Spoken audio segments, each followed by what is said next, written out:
All right, we are recording. Welcome to ChattN. This is Risa, and I know how to say her name because one of my best friends in high school was named Risa. Oh wow! So when I say was, because she's passed away now. We lost her unfortunately about 20 years ago.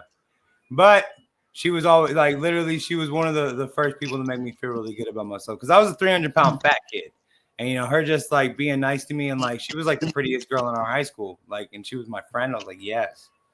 Yeah. So whenever I saw your name and you were getting people to say your name, I was like, I like that. I think Risa would enjoy that. She didn't. You spell yours with an H though, right? No. Okay, maybe I was just seeing that. So is it Risa? Yep. That's exactly how she spelled it. Exactly And how she spelled it. I have a lot in common with her because I was the prettiest girl in my high school. Well, that's pretty. I mean, that's and I love your joke of you look familiar. Did I date you? Oh yeah. As soon as you said that, that was hilarious to me. The guy's like, "No, I didn't date you." Like, you sure? You a nice guy? I like nice guys, but not to date. It was a good, Right. very good joke. Well, I forgot the intro because I'm so good at my job. Hold on one second.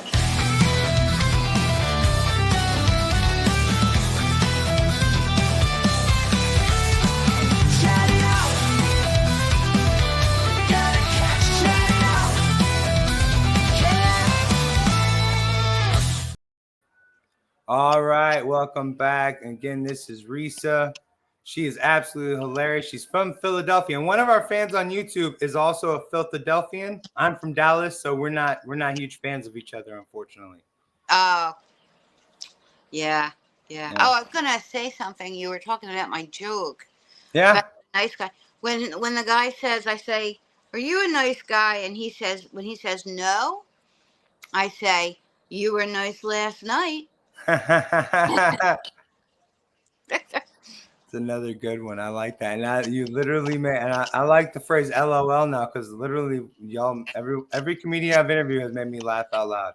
And I don't usually interview somebody that doesn't make me laugh out loud. I was really disappointed that I messed up our last interview, and no more apologies than I could ever say. Your stuff is absolutely awesome, and all the links to Risa's stuff are going to be in the description. So please, if y'all get a chance, follow her and check her out. She's absolutely funny. Absolutely funny. How long you been doing this, Risa? About 2 years.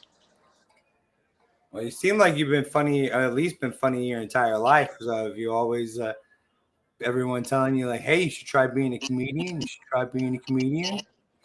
Yeah, I was always funny until I got into comedy, and then I went back to the beginning. And I lost my wit because there were so many rules, and I took 2 different comedy courses at big comedy places in Philly, and now I have a mentor, Julia Scotti, who was a finalist on America's Got Talent. Nice. Yeah, and so I got my wit back, got my funny back, finally. Mentors are so much, at least for me, because I was a chef in a past life before I had to retire.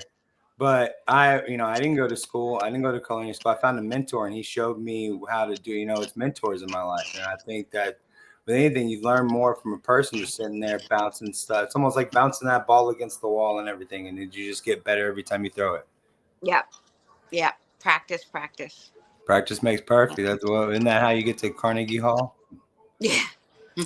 I'm not from the East Coast, but I think that's how you get to Carnegie Hall. I'm not for sure.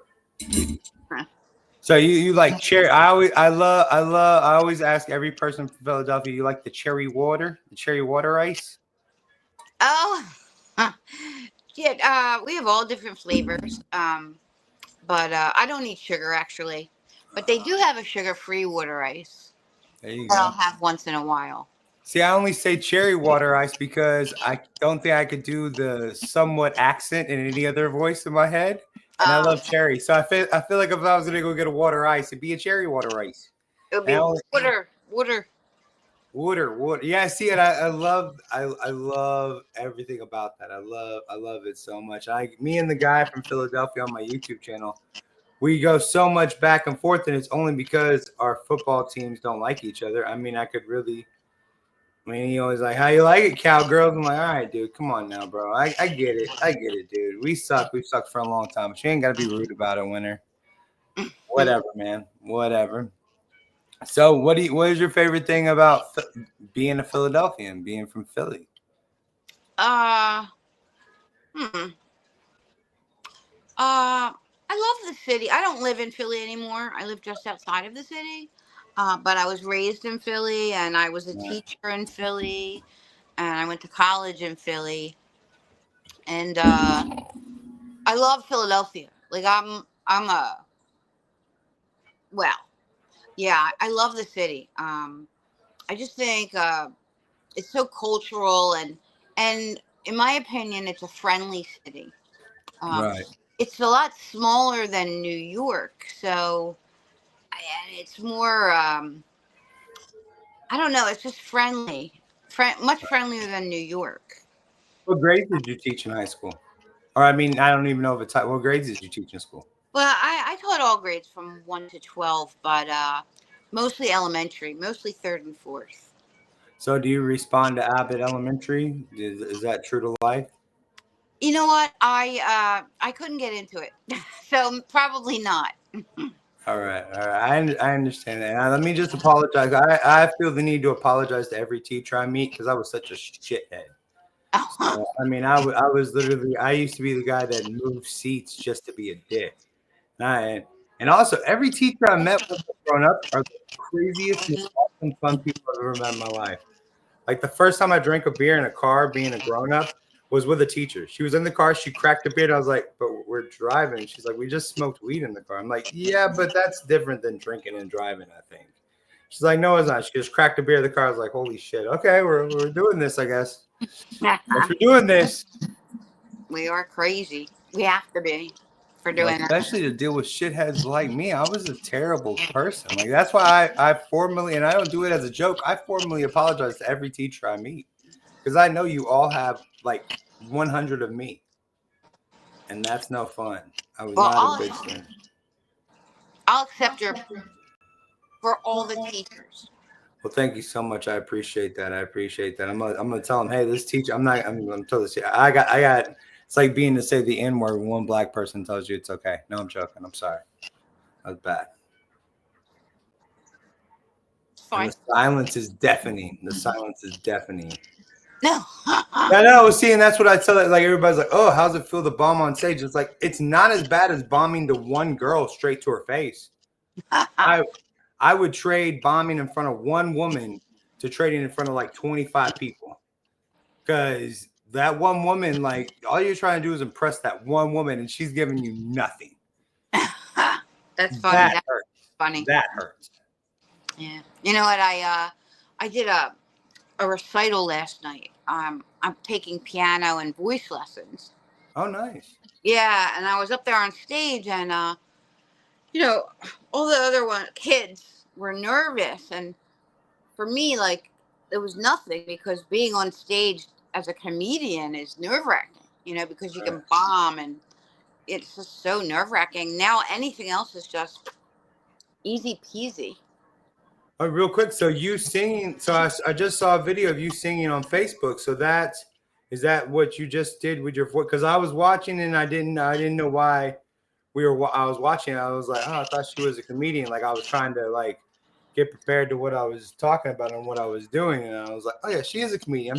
Because I saw a few things when we first started talking. And then I just watched you sing. I guess you took like a reel or something like that for Facebook. I just watched you sing and I was like, what's she doing up here trying to be all impressive and shit? That's messed up. Can't do everything. No. If you read the top, it says the reason why I posted that was because all the other people on stage were standing still, and I was bopping around because I have ADHD. And there's a meme going around of these kids on stage, and they were all standing still except for this one girl who's dancing all over the place. And people are always sending me that because it reminds them of me. And here I was on stage bopping around like that again in real life, you know. That's hilarious. Now I didn't like I said, I didn't like physically like zoom in on and make sure I could see. I was just listening to the singing and checking all the jokes and everything. I'm sorry.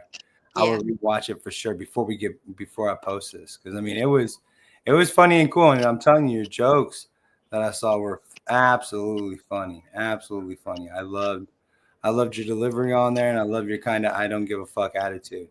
Thanks. Do you start off every show telling them that you're an ex-elementary school teacher? Most of the time, I have a new joke that I didn't try yet, but I'm gonna say. So before I start, I want to know. I had a blind date tonight, and I think he ghosted me. Is anybody here named?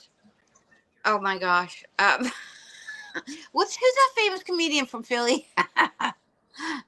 The black guy. Oh my God. Well, Kevin Hart? Kevin Hart, yeah. Is anybody here named Kevin Hart? And then I go, if there's nobody. Anybody named Brad Pitt? All right, I guess he ghosted me. I don't know. I'm still working on it. And that's the thing, you don't know until you say stuff in front of people, and I'm saying it's always a work in progress. Yeah. Unfortunately for my people on my YouTube channel, they ask me like, oh, you don't have any new material? I'm like, dude, like people that are good at this stuff, like work on material for a year and years to get stuff done. Like I am barely doing anything, dude. I'm just like, these jokes are just in infancy. Like I'm still working on them and finding the creases where it's funny. Right. Oh, excuse me. I'm so sorry. It's all right. There's so much more work to it than people would imagine. Mm-hmm. And you have to write. I'm sorry, Jack. Be quiet, please. Shh. Okay. But there, you have to craft jokes, and you have to see what works and what is funny to you and working in your head. Like there's a joke I've been working on the entire time. The entire time I've been trying to be a comedian and trying to be funny, and even before like I really started doing it live. As I have this, my son, everyone would say, "Oh, your son's so handsome. He's gonna be a lady killer." Blah blah blah. Gonna be handsome. Blah blah blah. And I was like, "Oh, why can't we like call him like what if we call them like O.J. Simpson or something like that, or Ted Bundy?" And like only like a couple of people like it gets the response of like, "Ha!" It gets that chuckle right at first, but then it's like, okay, this isn't really, but I was like, there's something funny there somehow, just to find a way to respond to it. So like my way to get to it is like trying to figure out what to say to call my son. I'm like, oh my God, he's gonna be such a lady killer. And then it hit me. I held him up like Simba, Orenthal, James. But I gotta work it out in front of people and hear it in front of people, because just in your head, it doesn't work like that. Like I just saw a thing on Quentin Tarantino calling other directors and telling them like, hey, I just thought of this. And it's not really to get their opinion. It's just so he can say it out loud and hear it back, hear like what from their like reactions and stuff. You know what I mean? Yep. Well, I mean, that's what we all thrive off of, is reactions and people reactions. That's right. Yeah. So I have one joke that I've been doing for a long time, and I used to always start with it, and now I always end with it instead of starting. But in either place, it always gets a lot of laughs. You want to hear it? Yes, ma'am. Let's hear it. All right. I have 2 cats and 2 adult children and 2 hot young guys from Tinder tied up in my basement. Now, I'm only kidding. I don't have any cats. I like how the 2 kids and the 2 guys from Tinder are tied up in the same. Like I feel bad for those kids, not because they're tied up, but just being around the dudes from Tinder that you're trying to get with. No kid wants to deal with that shit ever. I'm the most awkward person ever. Like I don't like, if anything sexual comes on, like even I'm 42 years old, but if something sexual comes on with my mommy in the room, I'm hiding my eyes. Or if my daughter's in the room, no. Like something like there was, I don't know if you ever saw this show American Gods. It had it was on Stars for a minute, but it had like a Kristen Chenoweth or something. Like my mom says like, oh, and the first scene of the show is Bill Murray's brother getting devoured by this black woman's vagina. Oh. And me and my mommy are sitting there watching it this entire time, and I don't have the remote because if I had the remote, I would have like dove on it like it was an atom bomb. But I'm just like the entire. And when it's done, I was like, "Why'd you?" She's like, "That was." I was like, "Yeah, why'd you let it keep going, Mom?" Like, what are you thinking here? Like, oh my God, I've never been so scarred in my life watching that black woman's vagina devour. Poor, and I'm sitting there like, what's going on with Bill Murray's brother? Does anybody else know that's Bill Murray's brother just being devoured? But I'm a loser. I'm a loser. I'm a loser. But so you've been doing it for 2 years. Do you think you're finally starting to, you know, get get it? Like how many times a week do you go on stage? I go on stage about maybe 4 or 5 times a week, and now I'm starting to do mostly shows. I was doing mostly open mics. Right. And now I'm getting, shows and hosting at a big comedy cabaret up here, and I won a contest at a big comedy cabaret up here. I was just about to bring that up. I was like, you just won. Is that how you got that gig? Is because you won the contest? Yeah. That's awesome. That's really awesome. That's cool. Yeah. Yeah. Did you beat up a bunch of people that were younger than you? Absolutely, and older. See, but the younger, this just beating up on some younger kids is just so awesome. I don't know. I just enjoy that so much. Like, you didn't expect that shit, did you? You can't see me, bitches. No, I'm just joking. But yeah, I like that. I like that a lot. Like, so how did it feel to win? Was that your first thing that you won doing comedy, or? Yeah, that was my first big win. Nice. 15 comedians, and I won. Yeah. What were you just saying a second ago about being strong? Oh yeah, beating up the young kids. So whenever I'm on stage, I do a joke about being a Philadelphia school teacher. It's really hard. And so I had to actually walk around with a gun. And then I go, right here, baby. That's scary. And you mostly taught younger kids, so I can imagine they're even like that's when you're getting them young. Like you can tell the crazy. Like was there ever a kid like when you're like that dude's gonna fuck some shit up when he gets older. He's just gonna. Oh yeah. Because I remember I predicted my brother-in-law like I was like I called that when he was a kid. I called that when he was in Walmart at 5 years old. What? Well, not just the stuff. I just called it. Like I just knew like how he's gonna tell. I was like, he's gonna turn out that way when he was a kid. He was, and the whole thing was like he was like 5 or 6 years old, and he was trying to hold my hand inside the. No, he wasn't 5 or 6. He was like 7 or 8, and we went to Walmart, and at all times like he didn't like. He just grabbed my hand like in a weird way, and I was like, dude, we're not holding hands. It might have been my own shit. But I was just like, yeah, that kid's gonna be gay. And it wasn't like in a bad way, like I don't love him or don't want to hang out with him anymore. But I was just like, yeah. And he is like he lives in Michigan now with 2 dudes and a trans daughter. So I mean, he's very open. I was like, yeah, see, I called that. Psh, switched it, not a problem. Yeah. You read people. Yeah, I mean, I can, and it's just, I just knew like this kid's gonna have, he's gonna be this, and it's not that there's anything wrong with that at all. I mean, I wasn't like, oh no, I didn't tell him, you're gonna be gay. No, I just been like, he's definitely gonna like, I don't know. I feel like you inherently know, like, because I've always loved women, so I just feel like, however I feel about women, that's probably how gay dudes felt about it like. And one of his boyfriend, I was making a joke on Facebook, like, I don't have any ass, but I'd rather have no ass than be one of those dudes with a big ass. I don't know if you ever saw a dude with a big ass.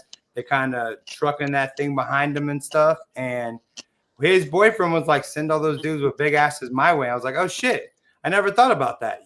I like girls with big asses. You probably like dudes with big asses. That's probably exactly how it works. And I remember being like 28 years old. I was like, oh shit, that's right. Like it's probably just inherent. Like it's just always a part of your life, no matter what it is. Whatever you like is what you like. Yeah, that's right. Like I don't think it's anything that you figure out later in life. What's that term? Different flavors for different somethings. I think it's different strokes for different folks. Yeah. Different strokes for different folks. Yeah, yeah. Which is not like, can you imagine us coming up with that term today? Like What? that sounds so sexual. Like if you said that to the kid or something, it's like, oh, different strokes for different folks. That's weird, dude. Why would you say that to a child, man? That's actually a funny joke. That could be a funny bit. It could be a funny bit. I'll give that to you since you have so much children. No, I'm joking with you. Well, again, I feel like complete crap, and it's all because of this summertime crap. Like, I really wish you teachers worked all year. I am like up. My son is up my ass all summer. He makes every day, I mean, a joy, but he also makes every day about him. How old's your son?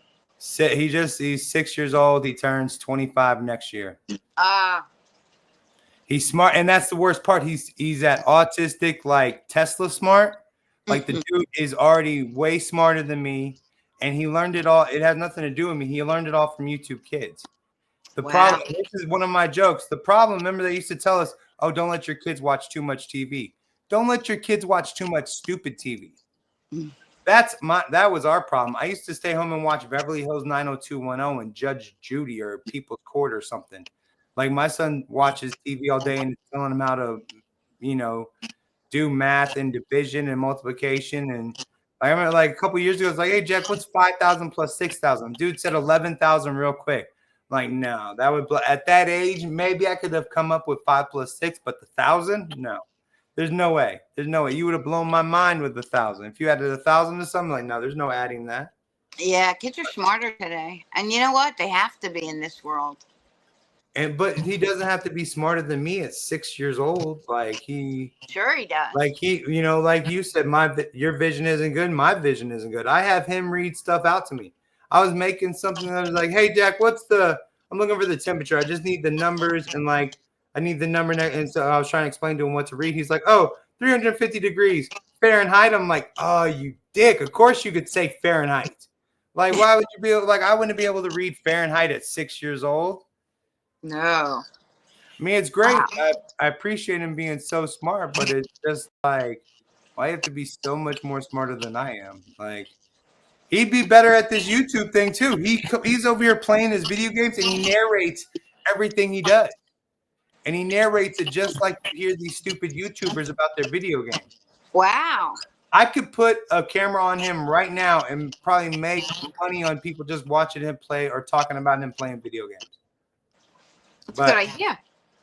I don't need a Corey Feldman or Corey Haim. And that's what his shit would go bad if I let my son do that stuff right now. So we're gonna save that. And I don't really need everyone saying like, see, look, he was trying to be a YouTuber. Now he's making his kid be a YouTuber. That's what they do. That's what they do. So were you did you find using your comedy and your teaching style, was that a big help to you? Well, my philosophy on teaching was that learning should be fun. So, I was always joking around and making my kids laugh and making them happy and making them feel good about themselves. And I always get better with teachers that I liked.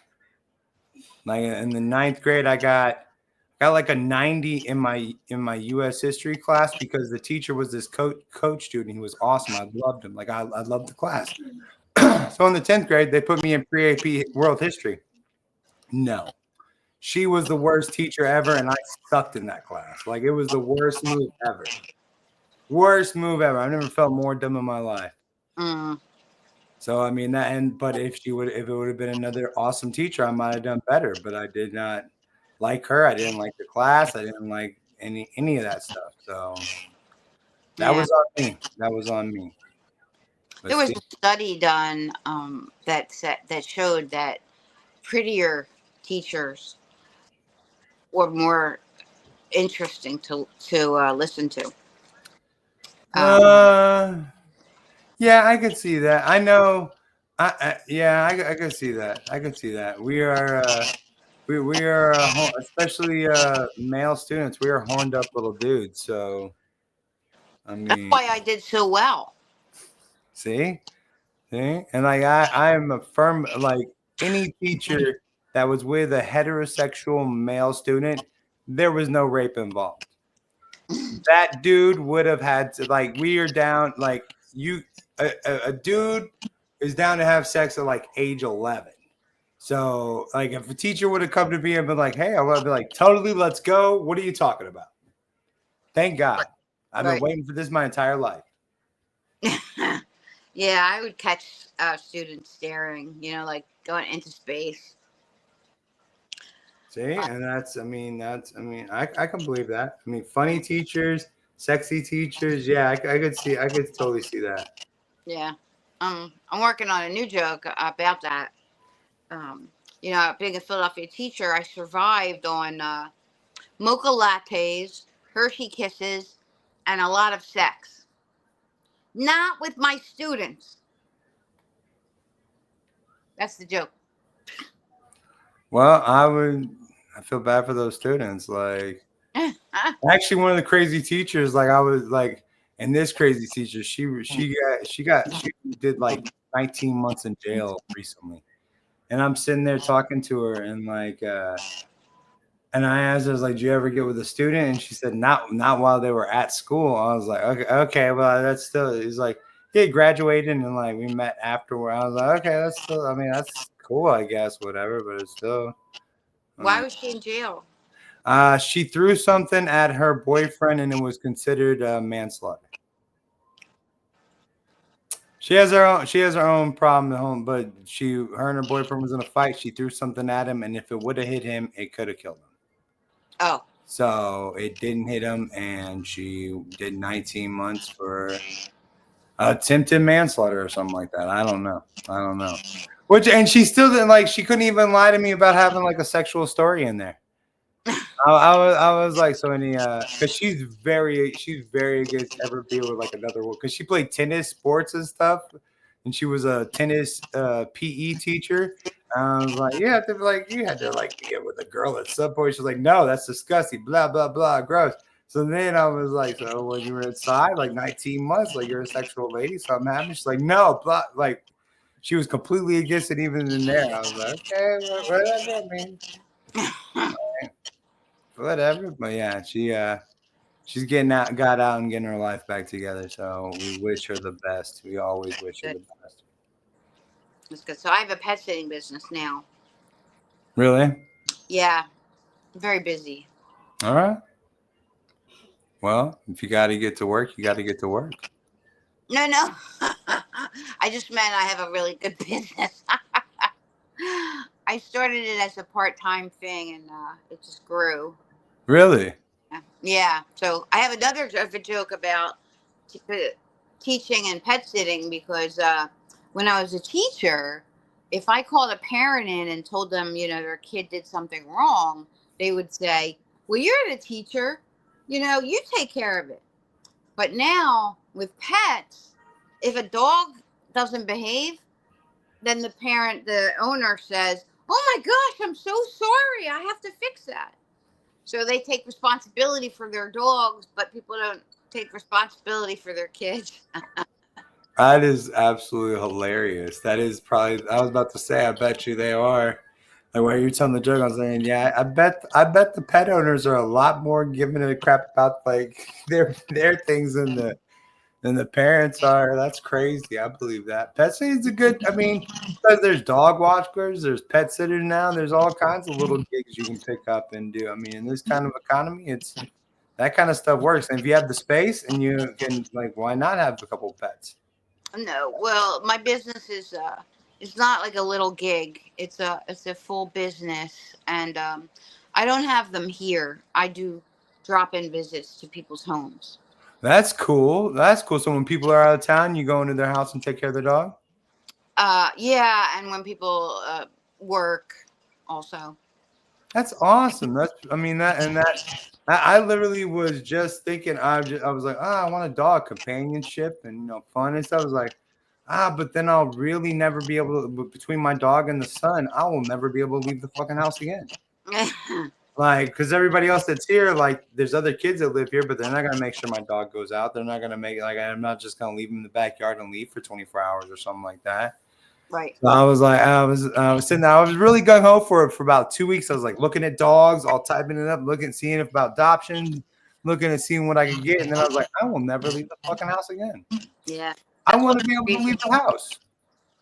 Right. But who wants to leave the house? But Well, I mean, I don't really, but I do like being able to go out sometimes. Like, if I went to go do anything, because me and my daughter went to go meet Rob Schneider this weekend at a fan expo in Dallas, and it was me, her, my son, and like if I was gone for like 3 days, I went because my mom and daughter live about an hour away from me, so I go and stay with them about once a month or something like that, just to hang out with them.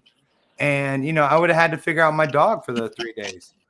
Because the people here are going to make sure the dog's fed, watered, and outside going to the bathroom or something. Like, so that was my whole thing. I was like, I'm gonna just be trapped to I'll be like stuck at my house forever, and I don't want to be stuck in my house forever.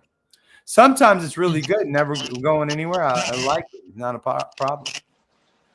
But sometimes I do, and unfortunately, I live in a city where there's like 2 comedy shows in the city where I'm at.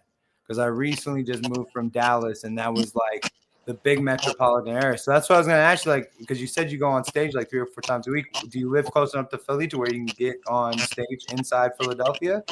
Or is it like good in your little suburban?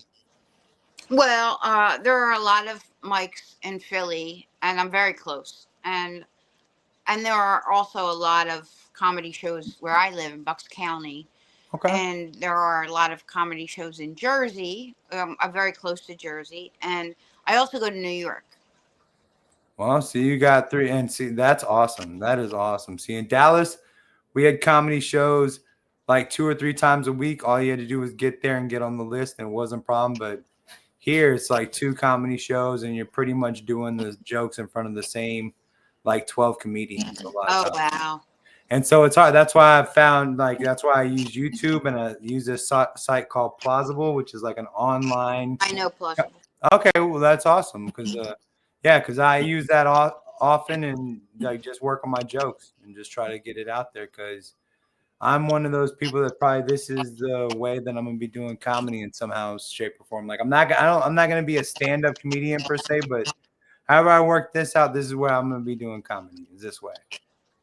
I before I was in comedy, I used to do internet radio, and I had an interview show. Nice. Yeah, and I also had a comedy show with another guy. But yeah, have you heard of Dat Fan? Yeah, Dat Fan. Yeah. That's right. Wasn't he the first winner of Last Comic Standing? Yeah, so he just moved from California to New Jersey, and I go to his house, his studio, and do shows with him. Awesome. Yeah, pretty awesome. That's cool as can be. I like Dat Fan. And I like everything, all his comedy, his stuff. I actually really liked him, and I know a lot of people were upset that he won Last Comic Standing, and when he did win, but I liked him. I thought he was funny. He's a nice guy. He's I don't know him personally like you, of course. I'm not dropping names like you over there. No, I know Dat Fan. I go hang out with Dat Fan all the time. But so basically, you pretty much were doing a podcast before it was cool to do a podcast. That's right. That's right. And did you just do it from your home, or did you go? Because I worked in me being a chef. I worked bars and ran kitchens and stuff where like people were doing live internet radio from the bars or whatever, like in the new heyday of internet talk shows and stuff before podcasts were a thing yet. So I mostly did it from home, but I also did some radio. I actually did some real radio, like at radio stations. Okay. And sometimes if I would interview somebody, I would go to them, I know. I understand. That's cool. That's cool as can be. Yeah. If you would have kept it going, you could have been one of the longest podcasters going. I just interviewed, and he's one of the first interviews, a Static X Radio on Plausible. They do a podcast every week, and like they do one together and they do one separately. But they've been doing it since before, it was podcast was cool. They've been doing the live internet radio stuff since before it was cool to do it. Now they post it on Plausible. I think like when it first goes out, they post it like exclusively to Plausible or something like that. Oh, okay. So that's pretty cool. And I'm getting, I don't know if I want to start, so that I can afford one of those VR goggles. Like supposedly people are getting paid for doing virtual reality comedy. Like I've talked to somebody that said he made like $650 for doing a spot at a comedy club, virtual reality. Who is that? I have to look up his thing. He was just the dude I talked to. I do VR comedy, and I did a show on there, a 20-minute, and got paid. See, that's pretty cool just to do it at home and have all that stuff, and especially for a dude like, because I have multiple sclerosis, so my walking isn't good. I walk like I'm drunk, and usually when I get on stage, I sit on my walker. And one of my jokes is like, I'm glad this isn't the last comic standing because I would have already lost because I'm sitting down. But that, just doing, and that's like here, one of the comedy clubs I went to it here, and their comedy was downstairs. And like, oh, we can get you down. There's an elevator. I was like, dude, that seems like a big pain in the ass to go do some comedy. I'm already like going on stage working and then like, what if I like drink? I was like, is there a bathroom down there, bro? Because if not, I got to find somebody to get me back up here to go take a piss, and that doesn't sound like fun. So all these, like, I was like, if the nerves don't beat me, the going downstairs did. So, not a problem. Yeah. Oh. I am so sorry. And I got a dude out here doing my yard, and I got my kid over here watching shit in his headphones. I got the other son. I can hear him listening to 90s R&B, taking a shower. At least when we first started. I don't hear any more. I think he's done, but I heard like some Usher coming out of his, which is much better than a lot of times. I was like, dude, I like rap. When are y'all gonna like? I would love to walk through this room and hear something that doesn't sound like shit. I would love that. I would love that. Yeah, I actually live alone. I live alone for the first time in my life. My kids are older, and all my guys are out of here. It's really nice. I get to listen to whatever I want. Right. I've just decided I'm gonna be a father my entire adulthood. Like I had my first daughter at 19, and she's 23, and now I have him. And I'm serious. Like the other 3 kids, they're stepkids. They're from his mom. So they're like, we were almost done. Like, oh man. And that, who I also hate? People that don't have any, like meeting somebody that's like 30-something years old and hasn't had any kids yet. Like, must be nice to just always have fucking money. It must be. I can't imagine making money and not like having every bit of it be gone. Like, that must be nice. Like, I just can't. That's never happened to me because I've just always had kids to take care of. Always. Yeah. I can't even imagine it today. It's hard as hell. My daughter with 2 daughters of her own, they struggle every day trying to make it. Like she recently just got fired. She just got a new great job that she was very excited for, and like she got fired like a week into it. They're just like, this isn't working out. We're gonna let you go. Blah, blah, blah. Because Texas is like the right to work state. If you get fired within the first 90 days, like they can let you go for any reason at all. It doesn't matter. Oh, they don't even have to tell you what reason for. Wow. Like when I used to hire sous chefs and stuff, and I'd be like, oh, let's give this a test run. I would never fully hire somebody because 9 times out of 10, I'm just gonna have to fire them no matter anyways, because a lot of people suck in the cooking world. They just suck. Really? Oh yeah, there's like white people are the worst in the cook. Like I tried to hire this kid. He was from culinary school. The dude's spinning like a dessert bottle in his hand, trying to look cool. I'm like, dude, just put that syrup on the fucking plate and let's don't spin shit. What do you do? And he was gone within a week. Not a problem. Or I also had one of my sous chefs, like, and Mexican people are the most racist people you ever meet in your life. My sous chef did not like black people at all.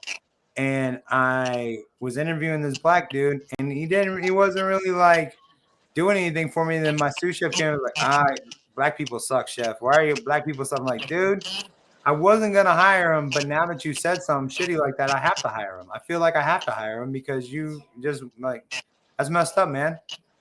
And of course the kid didn't work out, so Ambrosio was right, but it didn't help shit. Didn't help shit at all. Right. Didn't help anything at all. So you got anything coming up that we need to promote? You got any shows that you're gonna be doing on live or anything that people can get?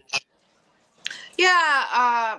Next Thursday, I'm doing a show at that fan studio. Nice. Yeah, and then Friday, I'm hosting a show at the Doylestown Comedy Cabaret. I like the name Comedy Cabaret. I like that name. I like the name Cabaret.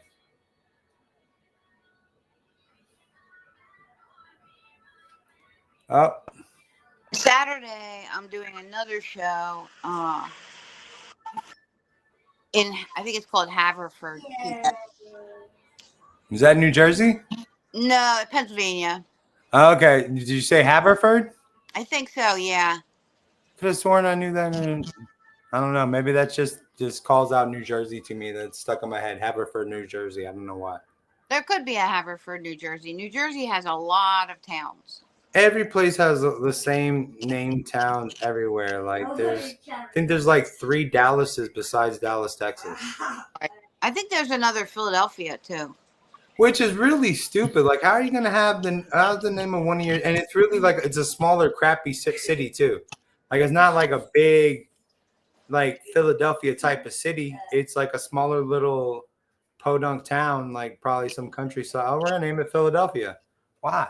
Why would you do that?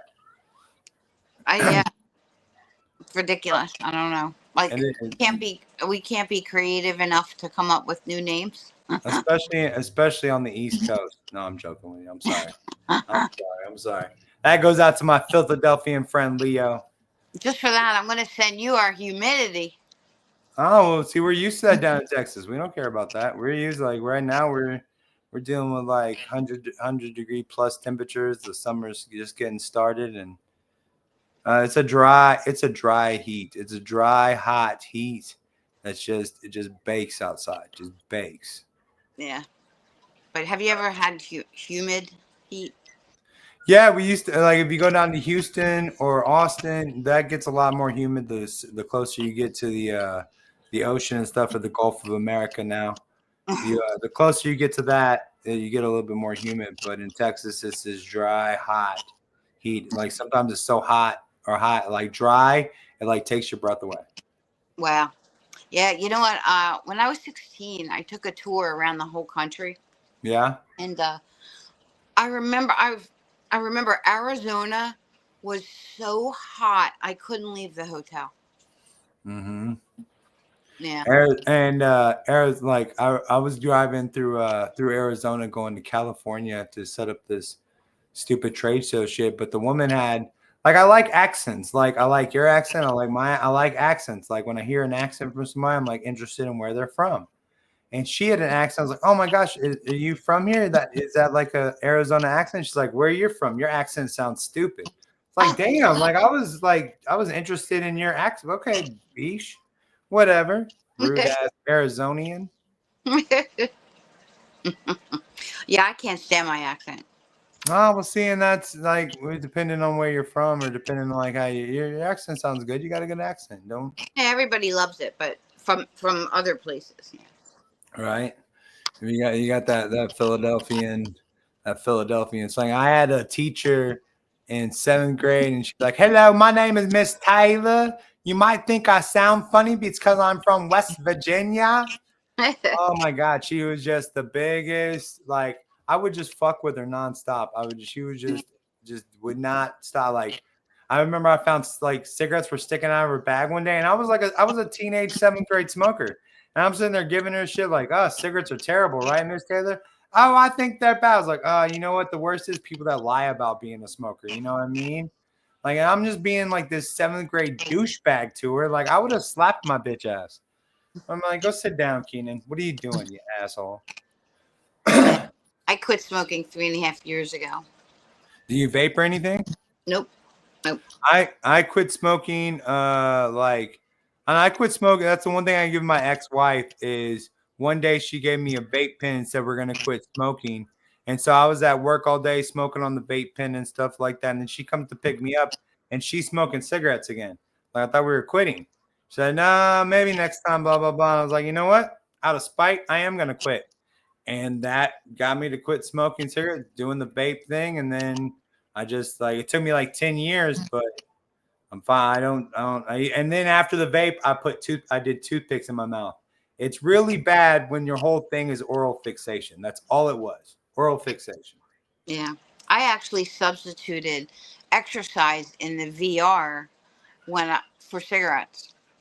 That's a good idea.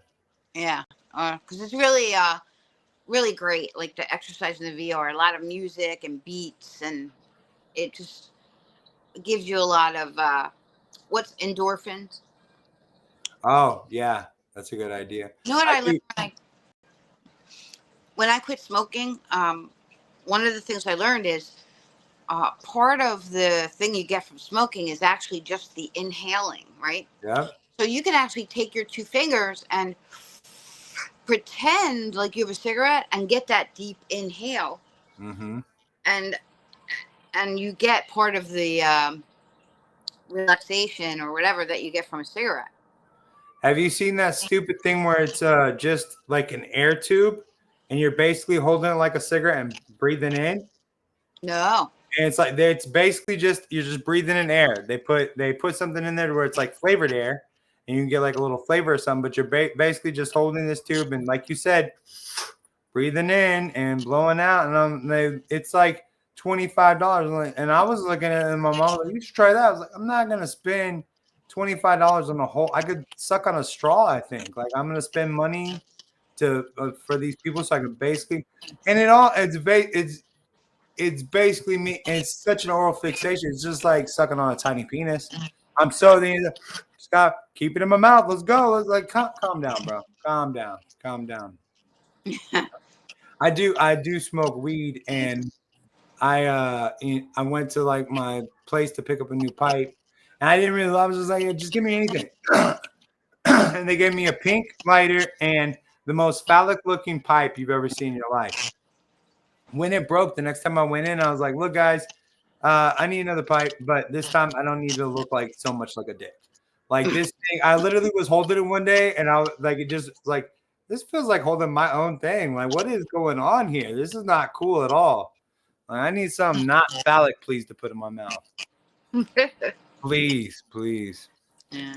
Well, I'm glad we finally got to talk. I'm glad I finally got you on the air. Again, I apologize so much for being late. And see, I needed that discipline, teacher. No, I'm joking. I'm so sorry. That was a bad teacher joke. I apologize. I couldn't help it. That's fine. Well, it's very good to talk to you, Risa, and thank you for coming on. Thank you for working so hard to try to make the interview happen. I apologize again. I can't apologize enough for you coming back on, but thank you so much. All right. Thanks, Keenan. Thank you. This is Risa. Everyone say bye to Risa and look for the links in the description, guys. Peace out.